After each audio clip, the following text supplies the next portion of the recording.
Alors, on y va. Bonsoir à toutes et à tous. J'espère que vous allez bien. Encore une fois, Baruch Hashem, un plaisir de vous retrouver. Encore un grand bravo à l'association Keep Rising pour organiser comme ça des shiurim en pleine période de vacances où tout le monde sont, on va dire, pas à la recherche de textes de Torah et de crainte de Dieu, mais plutôt à la recherche de plages et de beaux paysages. Et vous prenez quand même le temps de venir participer à un cours de Torah. Kol hakavod, vraiment bravo, aux organisateurs. Alors, les Hachem, on va essayer de pas être long. Et je voulais déjà, est-ce que vous m'entendez bien? Si vous pouvez me faire signe, vous me dire que c'est bon, que ça marche bien, vous m'entendez bien? Oui, très bien. Merci. Parfait.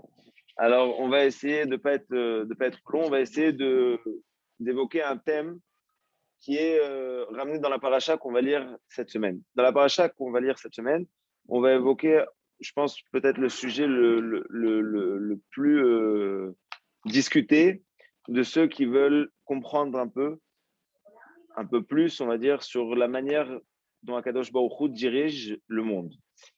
Et ce sujet-là, comme vous avez pu le voir dans le titre, s'appelle le libre arbitre.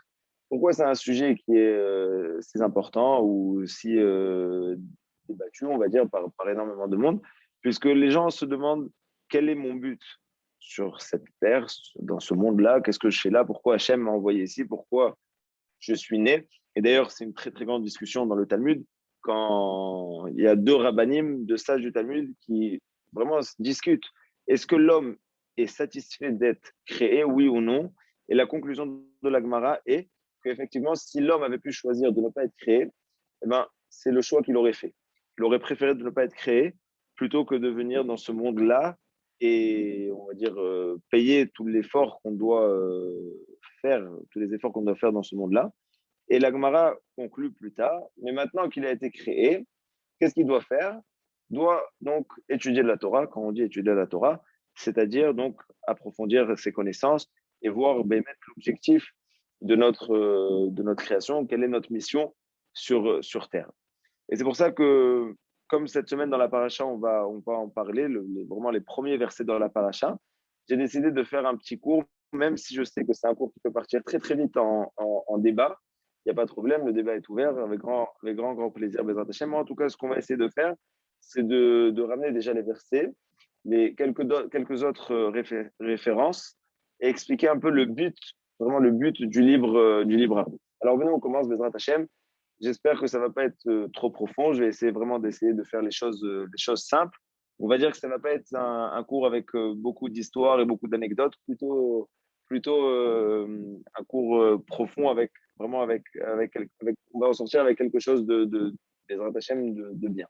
Alors, les premiers psukim qu'on retrouve dans la paracha, donc dans la paracha qu'on va lire ce samedi, c'est Hachem qui nous dit Re'e natati lefanecha hayom et hachaim ve'et hatov. Regarde, il nous dit, il parle au singulier, c'est-à-dire que ça s'adresse à chaque individuel, à chaque juif dans le klal, c'est-à-dire dans la généralité, d'accord, mais il parle à tout le monde, mais à chacun.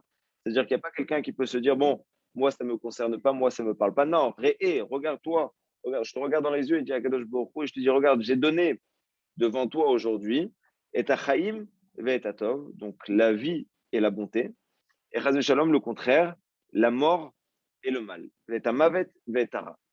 Et elle continue la Torah tout de suite. Asher anochim etanecha hayom le'ahava et Hashem elokecha.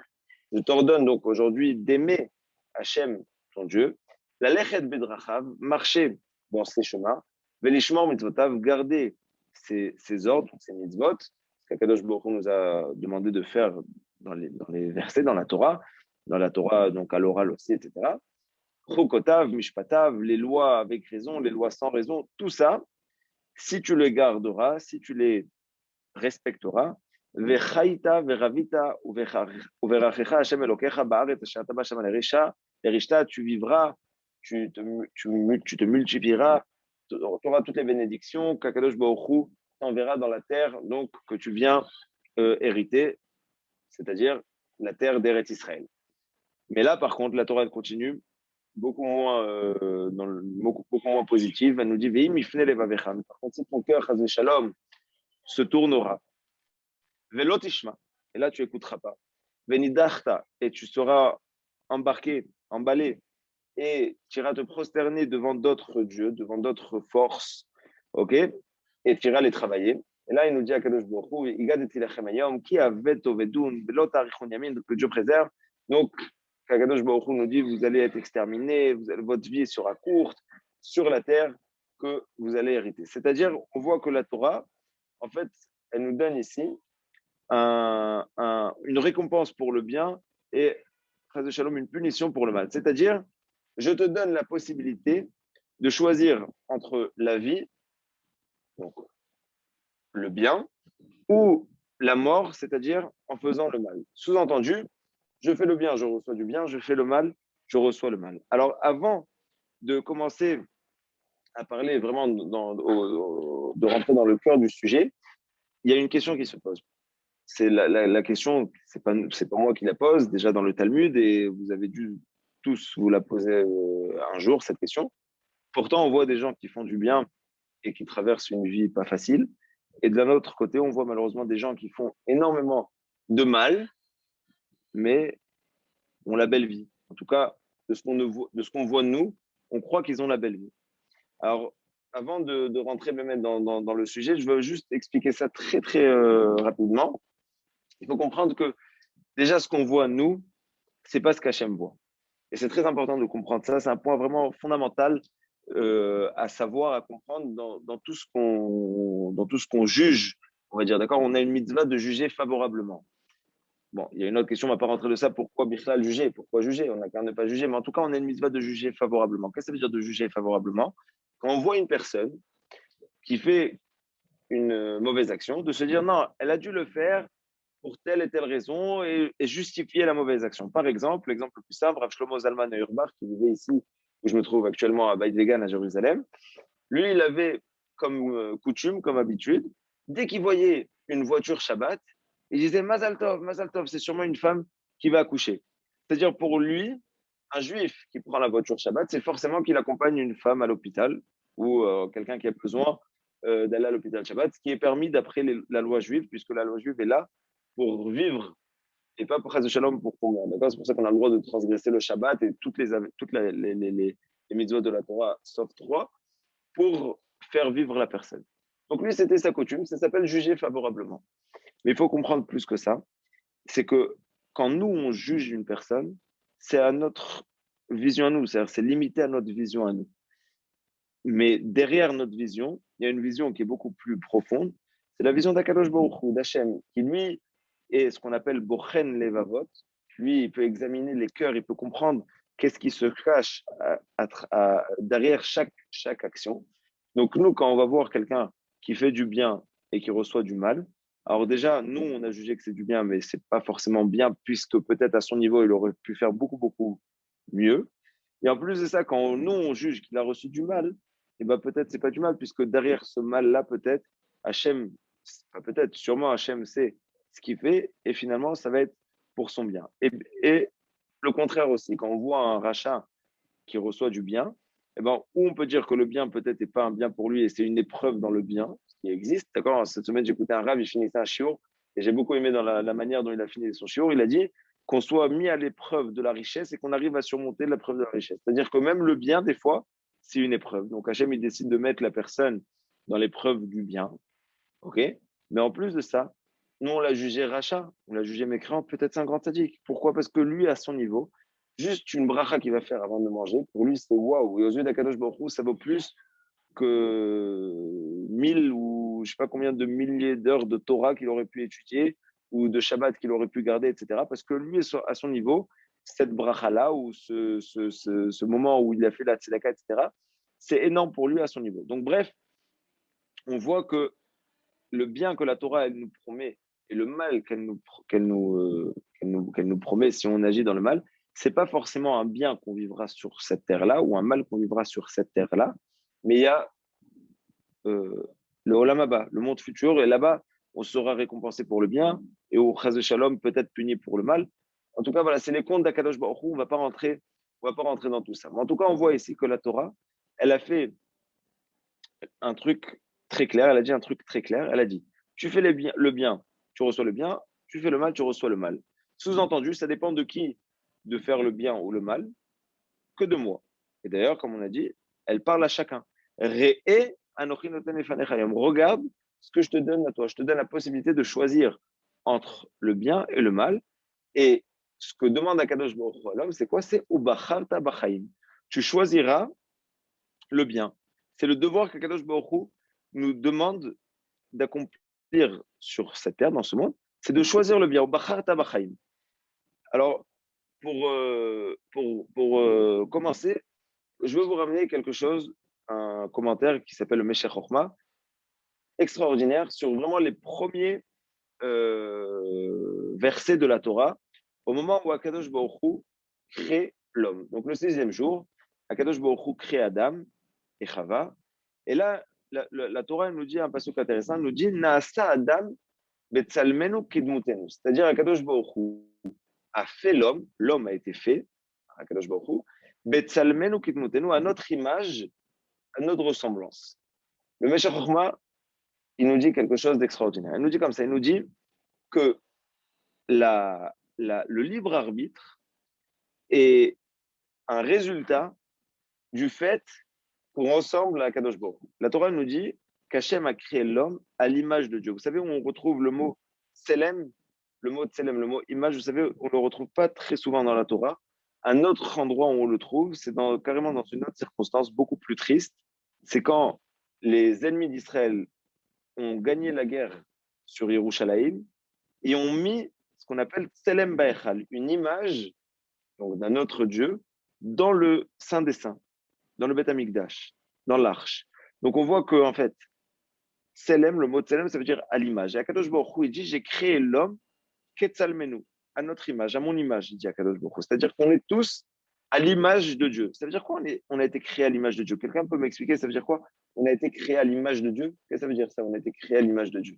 Et le Meshech Chochma, il explique quelque chose vraiment d'extraordinaire, vraiment de fondamental. Quand je l'ai lu hier et aujourd'hui, Bémet, ça m'a beaucoup appris. Il nous dit comme ça, il nous dit le libre arbitre est le résultat du fait qu'on est tous créés à l'image d'Hachem. Il dit, c'est-à-dire, il nous dit Akadosh Baruch Hu a créé l'homme à l'image d'Hachem, c'est-à-dire qu'il ressemble à Hachem. Et de la même manière qu'Akadosh Baruch Hu n'est pas forcé de faire quelque chose, mais il choisit de faire quelque chose, et ben l'homme aussi, toute sa vie, c'est pas une vie forcée, c'est une vie de choix. Toute la vie, et ça, j'ai pas besoin de vous l'apprendre, vous l'avez déjà vécu, on le vit tous les jours, à chaque instant, à chaque moment. C'est une vie de choix. Je choisis d'aller là-bas, je choisis de ne pas aller là-bas. Je choisis de faire cette affaire ou je choisis de ne pas faire cette affaire-là. Je choisis de faire ces études ou de ne pas faire ces études. À chaque instant dans la vie, on est donné à faire des choix. D'accord? Et tout ça, puisqu'on a été créé à l'image d'Hachem, c'est-à-dire quoi à l'image d'Hachem? C'est-à-dire on ressemble à Hachem dans le fait qu'Akadosh Baruch Hu, lui, n'a pas une vie forcée, mais a une vie où lui, il fait ses choix. Et ben nous aussi, on n'a pas une vie forcée, on a une vie où on fait nos choix. Et il nous dit plus que ça. Il nous dit, quand Akadosh Baruch Hu, il dit qu'il a créé l'homme à son image, c'est beaucoup plus fort que ce qu'on croit. Nous, on croit, on a été créé, bon, on ressemble à Hachem, à l'image de Dieu. Il nous dit non, plus que ça. Akadosh Baruch Hu, quand il nous a donné ce cadeau-là, qui s'appelle de faire un choix, on va comprendre tout de suite pourquoi j'appelle ça un cadeau, et bien en fait, à ce moment-là, Akadosh Baruch Hu, c'est sous-entendu diminuer. Il nous dit le Meshech Chochma, Akadosh Baruch Hu a diminué sa personne. Pourquoi? Parce que, imaginez-vous un roi. Un roi, donc il a ses serviteurs, il a son peuple, ok, un dictateur, il va dire à telle personne tu fais comme ci, à telle personne tu fais comme ça, et tout ira bien, tranquillement, il n'y aura pas de galère, pas de problème. Mais Akadosh Baruch Hu, lui, il a dit non, moi je préfère ne pas forcer, même si ça ne me plaira pas toujours, le choix qu'ils vont prendre, mais moi je ne veux pas les forcer. Je sais ce qu'ils vont peut-être faire, mais je m'efface et je le laisse à l'homme, je laisse à l'homme la possibilité de choisir le bien ou le mal. Moi, je lui ordonne de choisir le bien. Mais après, moi, je m'efface. Ce qu'il veut, il fait. C'est-à-dire qu'Akadosh Baruch Hu, quand il nous dit, il nous a créé à son image, c'est pas seulement qu'on est ressemblant à Akadosh Baruch Hu, mais ça veut dire qu'on fait partie d'Akadosh Baruch Hu. C'est-à-dire qu'on a une petite partie spirituelle, une petite partie d'Hachem en nous, qui est la partie de pouvoir choisir. De Akadosh Baruch Hu, si vous voulez, c'est divisé et a mis un peu de lui en chaque personne quand il lui a donné le choix de choisir. Et écoutez bien, Bémet, au moment de la création de l'homme, Akadosh Baruch Hu, la Torah nous dit qu'Akadosh Baruch Hu a, a mis dans l'homme Nishmat Chaim. Vaipar Be'apav, Nishmat Chaim, c'est-à-dire il a mis dans l'homme une Neshama vivante. Ça veut dire quoi? Il a mis dans l'homme une Neshama vivante. Le Targum Yonatan sur place, nous donne une interprétation qui est la suivante. Il nous dit Vaipar Be'apav Noach Roi Chaim, Ruach Memalela. Il a, si vous voulez, il a introduit dans l'homme la possibilité de parler. Quel rapport entre le fait qu'on ait une Neshama vivante et le fait qu'on puisse parler, la force de la parole? Et en fait, l'explication est très simple. Ce qui nous différencie, nous, l'humanité, de tous les autres êtres vivants, c'est le fait qu'on puisse parler. Maintenant, parler, les oiseaux aussi, ils chantent. La vache, elle fait mou, d'accord? Chaque animal, il a son son, ok? Mais l'homme, il a la capacité de parler. Ça veut dire quoi de parler? C'est beaucoup plus profond que le son qu'on entend quand une personne parle. Le fait de parler, c'est surtout le fait qu'on puisse avoir une réflexion, réfléchir et dire ce qu'on veut dire. C'est-à-dire que le cadeau qu'on a, nous, l'être humain, quand Akadosh Baruch Hu nous a donné une neshama de vie, et on sait tous que la neshama, c'est la partie spirituelle de l'homme, c'est la partie connectée à Akadosh Baruch Hu, c'est-à-dire que c'est vraiment une partie d'Akadosh Baruch Hu, puisqu'Akadosh Baruch Hu, comme on a dit, nous a créé à son image, c'est-à-dire nous a vraiment mis quelque chose de lui en nous, c'est la possibilité de parler, c'est-à-dire la possibilité d'avoir une réflexion, d'avoir la possibilité de faire un choix, de réfléchir, de dire, OK, maintenant je vais agir de telle manière, maintenant il ne faut surtout pas que que je réagisse de telle manière, etc., etc. Et ça, c'est un cadeau, c'est un très grand cadeau, mais c'est à la fois un très grand challenge. Puisque regardez combien de fois dans la journée, Bémet, on est confronté à faire le bien ou le mal.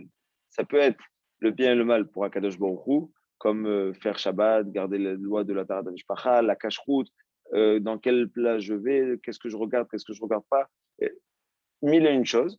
Et ça peut être aussi même entre nous et nos prochains. On est sur l'autoroute, quelqu'un qui nous énerve, je m'énerve pas, j'essaye de rééduquer le monde, ou ou je prends le bon choix de me taire et de dire, allez, c'est pas grave, je laisse passer. Et une tonne d'exemples, d'accord, vous en connaissez, chacun a dû vivre un moment dans sa vie, une scène où il s'est dit maintenant, qu'est-ce que je dois faire? Je dois continuer dans ma discussion ou savoir me taire parce que ça apportera rien. Tout ça, c'est un vice. Pourquoi? Parce que finalement, c'est là qu'on est mis un peu en challenge, c'est là qu'on est mis un peu, on est confronté un peu à cette problématique qui est le choix. Des fois, on aurait préféré limite être robotisé, d'accord? Bon, je fais tout comme Akadosh Baruch Hu me demande, pas de galère, je reçois mon Olam Haba.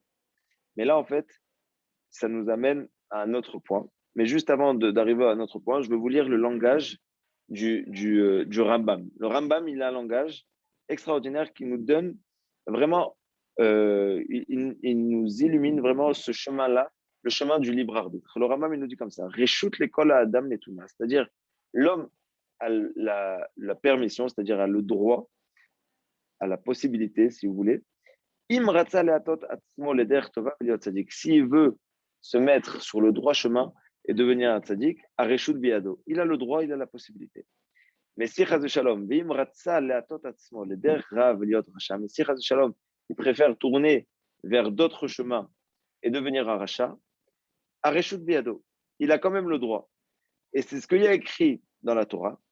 Écoutez, encore dans la création de l'homme, l'homme était comme l'un de lui, de savoir le bien et le mal. Ok? Et il nous explique tout de suite, ça veut dire quoi? Il était comme un d'eux, de savoir le bien et le mal. Il nous dit comme ça, le Ramban, il nous dit, Klomar, c'est-à-dire, cette espèce-là qui est l'humanité, il est unique au monde, il n'y a pas une autre espèce, c'est-à-dire il n'y a pas un autre être vivant, comme, excusez-moi pour les bruits de fond, c'est chez les voisins, il n'y a pas un autre être humain dans le monde qui lui ressemble dans ce domaine-là, qui peut lui-même, avec sa pensée, avec sa manière de réfléchir, de savoir différer entre le bien et le mal et de choisir de faire ce qu'il veut. Tout ça, c'est la traduction littérale du Rambam. Et personne ne peut l'empêcher de faire le bien et le mal. C'est-à-dire, encore une fois, le Rambam, il dit, et si vous voulez, je vous le lis en hébreu, c'est un langage extraordinaire. En tout cas, le Rambam, il nous dit, ça dépend d'une seule personne, le fait de faire le bien ou le mal. Et ça, ça nous emmène à avoir une réflexion. Mais pourquoi? Pourquoi Kadosh Baruch Hu nous complique la vie? D'un côté, c'est un très beau cadeau, comme on a dit. Mais pourquoi Kadosh Baruch Hu nous complique la vie? Alors, on sait tous que un homme, toute sa vie, il entend des cours de Torah. Il entend des gens autour de lui qui lui disent fais ci, fais comme ça, ne va pas manger là, ne va pas manger là, ne touche pas à tel, t'as pas le droit, il faut attendre le mariage. Et une tonne de avérotes qu'on n'a pas le droit de faire et que malheureusement on est confronté à faire. Mais on se pose la question, mais pourquoi? Pourquoi Kadosh Baruch Hu nous a compliqué la vie? Pourquoi Kadosh Baruch Hu a créé, si vous voulez, le Yetzer Hara, le mauvais penchant? Ça aurait été beaucoup plus simple si on avait une vie de sérénité. Akadosh Baruch Hu nous donne que le Yetzer Tov, que le bon penchant. On veut une vie de Torah, de mitzvot, jamais aucun Yetzer Hara d'oublier Akadosh Baruch Hu et d'aller travailler la Vodazara. Pas de Yetzer Hara pour manger où je veux, pas de Yetzer Hara de toucher les femmes avant le mariage, pas de Yetzer Hara de Nida, de Taratamish, pas tout ça. J'ai ma vie tranquille. Pourquoi Akadosh Baruch Hu, il a quand même choisi de nous mettre ce Yetzer, donc cet ange-là, qui est en nous depuis notre naissance, puisqu'il y a écrit la fête Tachata Drovet, le Yetzer Hara, il est là depuis le moment où le l'utérus de la maman s'ouvre. Le Yetzer Hara, il est déjà là à nous attendre, à essayer de nous piéger. Pendant 13 ans, il prend de l'avance sur le Yetzer Tov. Et à 13 ans seulement, ou à 12 ans pour les Chi, le Yetzer Tov, il vient et essaye de faire un peu l'équilibre. Mais pourquoi? Pourquoi Kadosh Baruch Hu ne nous aurait pas créé qu'avec le Yetzer Tov? Alors, il faut savoir que Bémet, pour répondre à cela, il faut savoir que Bémet, il y a une création d'Akadosh Baruch Hu qui est née qu'avec un Yetzer Tov. C'est qui? C'est les Malachim, les anges. Les anges, eux, n'ont pas de Yetzer Hara. Et ce qu'ils n'ont pas aussi, c'est le libre arbitre. Les anges écoutez bien, sont soumis à la parole de Dieu. Ce que Dieu ordonne, ils font. Ils peuvent, oui, suggérer à Kadosh Baruch Hu, mais quand Kadosh Baruch Hu décrète, ils ne parlent plus, ils ne discutent plus, ils n'ont plus le choix d'agir. C'est que Kadosh Baruch Hu qui leur donne le choix. Il y a eu quelques fois dans l'histoire où Akadosh Baruch Hu les a laissés débattre, mais en tout cas, dès qu'Akadosh Baruch Hu a décidé, c'est signé, c'est décidé. Alors que l'homme, lui, non. L'homme, c'est ce qu'on appelle Bader Ershadam Rotzelelech Molechinotto. Dans le chemin qu'un homme veut s'engager, eh ben, Akadosh Baruch Hu l'aide à s'engager. C'est-à-dire, imaginez-vous jusqu'à où ça va, quelqu'un qui est en train de voler, qui demande à Hachem, Hachem, je t'en supplie, aide-moi à réussir mon coup. Je ne veux pas me faire attraper par la police, je ne veux pas me faire attraper par les autorités ou me faire repérer par les gens autour. Et bien, Kadosh Baruch Hu, il est capable d'envoyer un ange protecteur à cette personne-là pour l'aider à voler, l'aider à accomplir cette avéra. Pourquoi? Parce que l'homme n'est pas soumis à la volonté d'Akadosh Baruch Hu. L'homme est soumis seulement à sa propre volonté. Bien évidemment, on est soumis aux lois qu'Akadosh Baruch Hu nous engage, mais si on choisit Chaz Shalom d'aller à gauche, comme on dit, d'accord, et de ne pas respecter les lois d'Akadosh Baruch Hu, ben personne pourra nous en empêcher. Personne. Même Akadosh Baruch Hu Birvodo, même Akadosh Baruch Hu en personne ne pourra pas.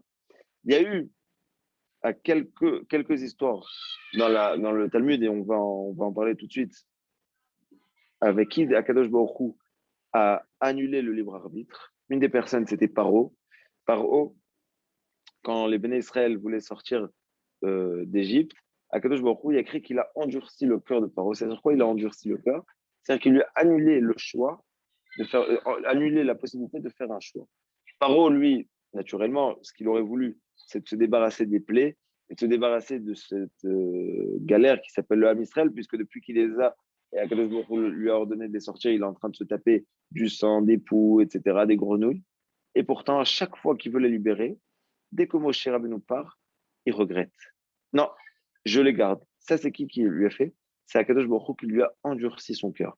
Ça, c'est une des rares histoires dans la Torah où on voit qu'Akadosh Baruch Hu a endurci le cœur d'une personne pour, donc il lui a annulé son libre arbitre pour le bien du peuple juif, ou pour le bien bon, en tout cas, malgré la personne.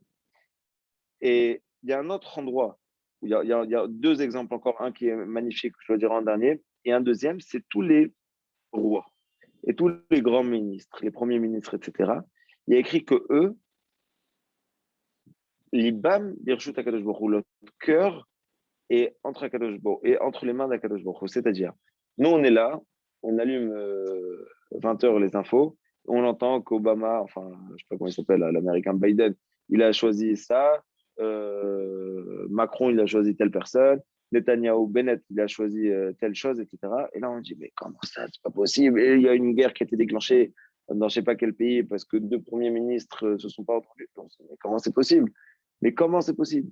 Et en fait, il faut savoir que plus la personne elle est au pouvoir, plus il est annulé aux yeux d'Akadosh Baruch Hu. C'est-à-dire que tous les grands Mahalachim, toutes les grandes choses qui se passent dans ce monde-là, finalement, eux sont dirigés directement par Akadosh Baruch Hu. Lev Melachim Vesarim Biad Hashem. Le cœur de rois et de ministres, c'est-à-dire de grandes personnes, sont entre les mains d'Akadosh Baruch Hu. Et c'est pour ça, à la fois c'est soulageant, mais à la fois c'est pas rassurant et en fait ça dépend que de notre niveau et de mérite.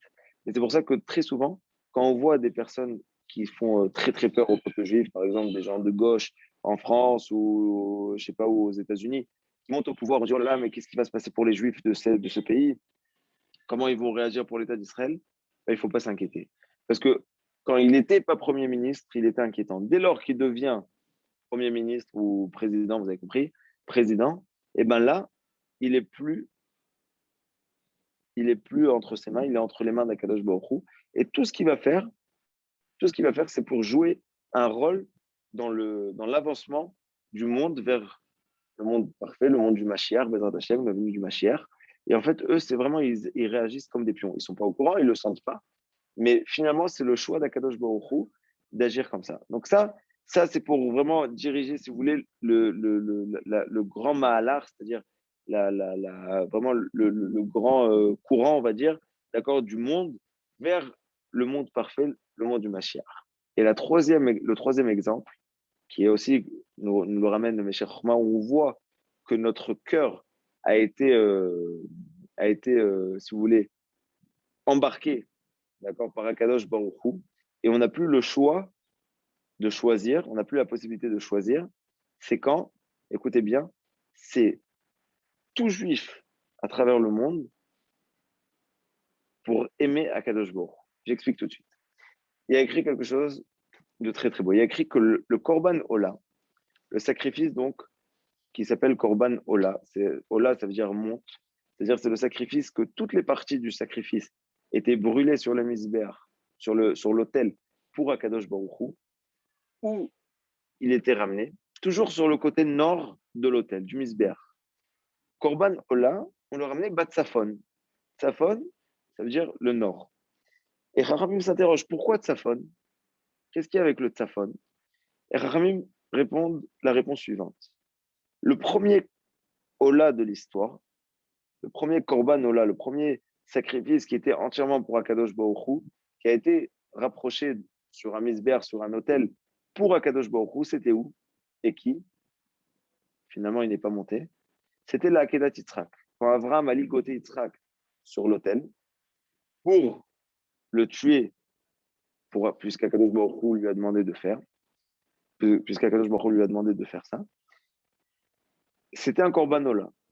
Et il y a écrit qu'à ce moment-là, Akadosh Baruch Hu a gardé, non, Abraham, on sait tous que Yitzhak Avinu, finalement, on connaît tous l'histoire, il y a un bélier qui a apparu et Abraham a fait la shrita au bélier et il a épargné, grâce à ça, Yitzhak, tout ça dans l'ordre par l'ordre d'Akadosh Baruch Hu. Akadosh Baruch Hu lui a dit non, non, ne touche pas ton fils, Al Tishlach Yatra El Anar, n'envoie pas ta main sur ce jeune-là, mais tourne-toi plutôt vers le bélier. Et de là, d'ailleurs, la corde du bélier pour le chauffard, pour évoquer, donc, éveiller la miséricorde d'Akadosh Baruch Hu, etc. En tout cas, il y a écrit qu'il y a une partie de cendre de Yitzhak, d'accord? Et Frosh el Yitzhak, c'est-à-dire, ça doit être la cendre du korban qui a été ramenée à la place de Yitzhak. Et Tsafoun, Tachat Kisa Kavod. Et Tsafoun, donc on retrouve le mot Tsafoun, Tsafon, qui veut dire à la fois caché et à la fois nord. Donc il y a un jeu de mots ici, Tsafon, Tsafon. Il y a quelques graines de cendre du korban qui sont cachées, ça veut dire qu'ils sont gardés comme un trésor qu'on cache, ou ça, Tachat Kisa Kavod, sous le trône céleste d'Akadosh Baruch Hu. Et il nous dit le Meshech Chochma, quelque chose d'extraordinaire. Le Meshech Chochma, je vais essayer de vous le trouver. Le Meshech Chochma, il nous dit comme ça, il nous dit, à ce moment-là, quand Abraham, il a pris son fils Yitzhak, alors qu'Akadosh Baruch Hu lui avait promis que Yitzhak allait être celui qui va donner naissance au peuple juif. Yitzhak qui karale Chazara. Car par Yitzhak, tu auras une descendance, c'est-à-dire la continuité du peuple juif. Et Hachem vient avec un ordre carrément contradictoire à la logique qu'Akadosh Baruch Hu lui-même avait transmis à Abraham, qui était que par Yitzhak, il allait avoir une descendance. Akadosh Baruch Hu lui dit, tu prendras ton fils et tu le rapprocheras à l'autel, tu le tueras là-bas pour moi. Abraham Avinu qui éveillait tout le monde au judaïsme, qui est montré à tout le monde la miséricorde d'Akadosh Baruch Hu, qui a eu la promesse que son fils allait être le père d'une grande nation, du peuple juif. Quand Hachem lui dit, tu prends ton fils et tu montes sur la montagne et tu vas l'amener dans l'autel, Abraham Avinu, par amour à Akadosh Baruch Hu, sans question, sans poser de questions, sans poser de questions, et non seulement il ne pose pas de questions, va yashkem Abraham Aboker.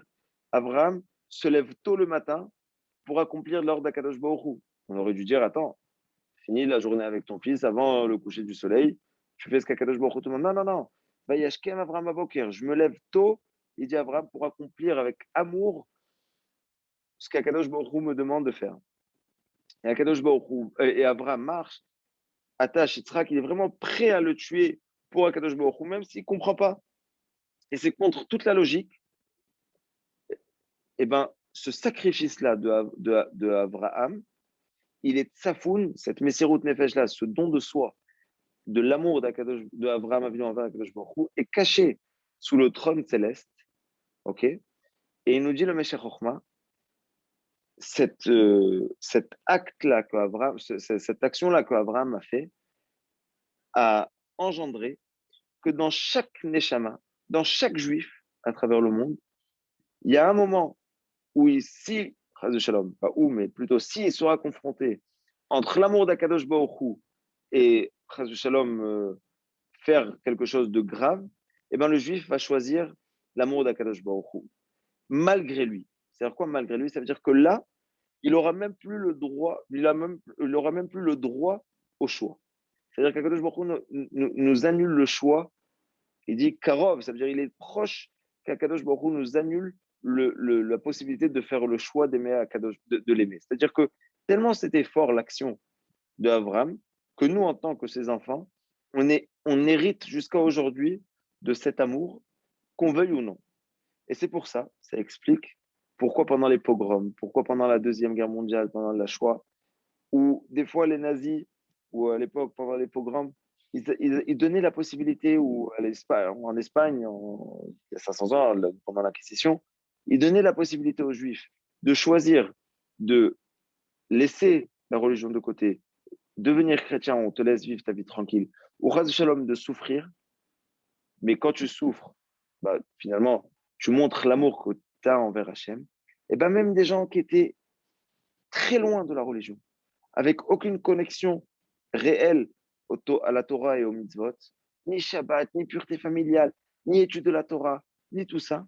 Seulement, ils étaient connectés à Hachem par le seul fait qu'ils étaient juifs. Et ben, sans comprendre ni comment ni pourquoi, ils ont choisi de ne pas devenir chrétiens. Ils ont choisi de ne pas brûler des Sefer Torah pour être sauvés, de ne pas faire leurs besoins sur Aaron Kodesh à l'époque de la Deuxième Guerre mondiale pour être sauvés. Tout ça, parce qu'en fait, on est les enfants, on est les fils de Abraham Avinu, fils et filles de Abraham Avinu, qui nous a inculqué cette valeur-là, malgré nous, d'aimer Akadosh Baruch Hu. C'est-à-dire qu'au fond de nous se trouve une puissance qui s'appelle la Ahavat Hashem, qui est beaucoup plus forte qu'on peut croire. Et ça peut peut-être expliquer pourquoi il y a trois mitzvot dont Akadosh Baruch Hu nous demande si tu es confronté à transgresser ces trois choses-là, ben, tue-toi et ne le fais pas. Comment Akadosh Baruch Hu peut ordonner une chose pareille? Vous êtes déjà interrogé? Déjà, on a un principe que la Torah elle a été donnée pour vivre. C'est-à-dire qu'on a le droit de transgresser toutes les mitzvot pour sauver une vie. Et là, d'un coup, il y a trois mitzvot. Akadosh Baruch Hu nous dit, stop, yalla, fais-toi tuer et ne transgresse pas cette avéra. Déjà, comment un juif il peut trouver cette force-là pour qu'Akadosh Baruch Hu nous exige de faire ça? Comment c'est possible?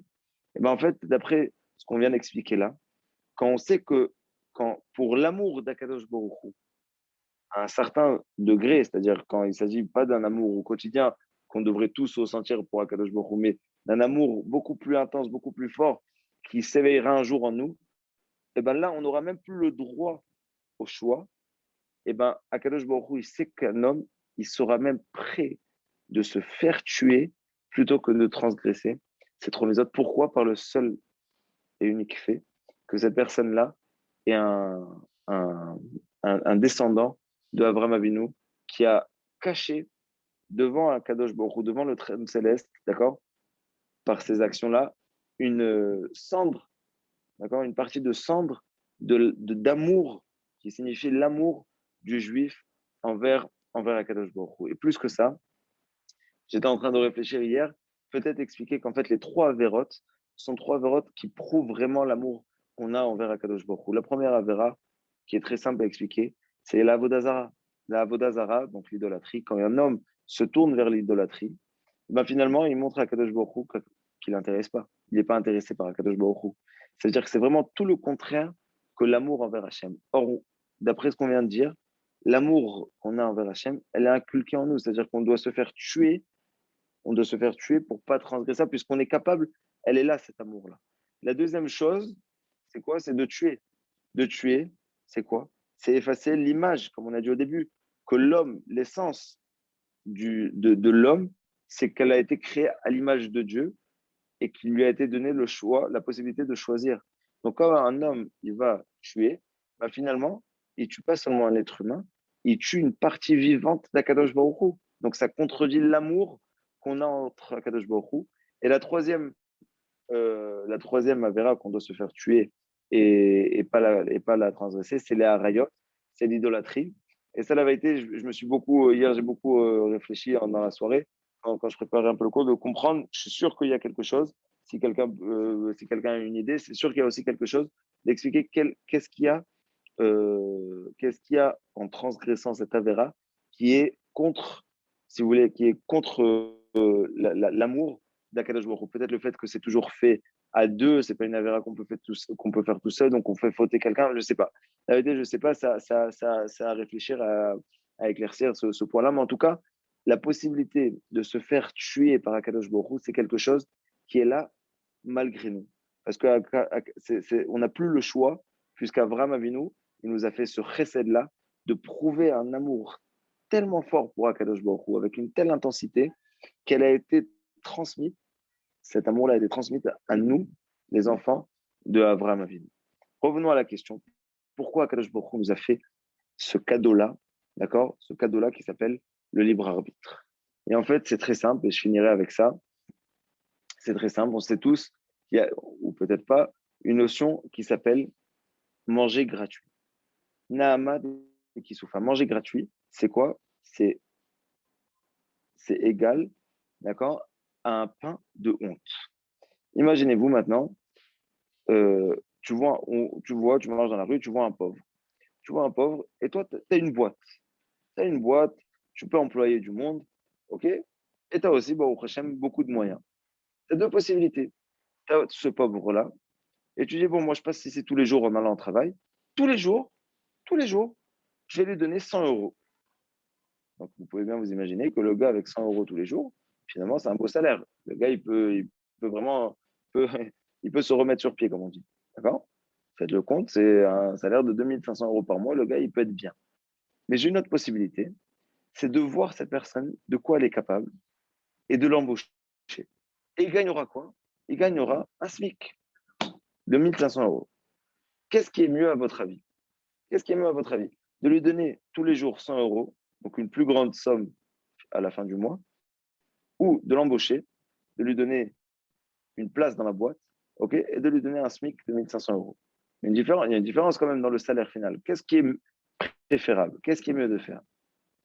Alors, si on demande aux pauvres dans l'état de pauvreté où ils se trouvent dans l'état de pauvreté aussi d'esprit qu'ils se trouvent, puisque maintenant ce qui l'intéresse, c'est juste de lever la tête de l'eau, comme on dit, bah lui, il va peut-être dire, bah, laissez-moi vivre dans la rue avec 100 euros par mois, je vis très bien, j'ai de quoi faire vivre ma famille, etc.